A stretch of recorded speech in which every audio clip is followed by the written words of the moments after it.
આજે મુખ્યમંત્રીશ્રીએ આ રિવ્યુ બેઠક લીધી હતી અને પ્રશાસનને જે નહેરના કારણે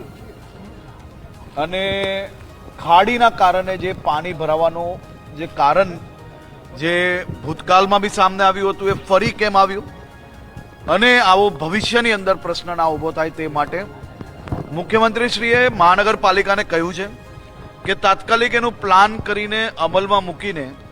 આ કામગીરી પૂર્ણ કરવી જોઈએ અને ભવિષ્યની અંદર અગર આની ઉપર કોઈ પ્રશ્ન આવ્યો તો અધિકારીઓ પર કડક પગલાં ભરવામાં આવશે। સાથે સાથે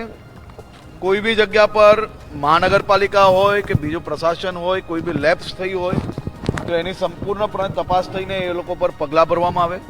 કોઈ બી રોડ બીજા કોઈ બી કામગીરી જેની અંદર નવા કામગીરી થઈ હોય અને જે તૂટ્યા હોય અને એ કામગીરીની અંદર જો કોઈ બી વીકનેસ હોય તો એની ઉપર બી પગલાં બી ભરવામાં આવે ને જરૂર લાગે તો ફોજદારી પગલાં બી ભરવામાં આવે તેની બી સૂચના સૌ અધિકારીઓને આપવામાં આવી છે। ભવિષ્યની અંદર આવા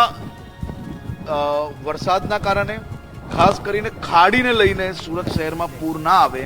તે માટે ફૂલ પ્રૂફ પ્લાન બનાવવામાં આવે તે માટે સૂચના આપવામાં આવી છે।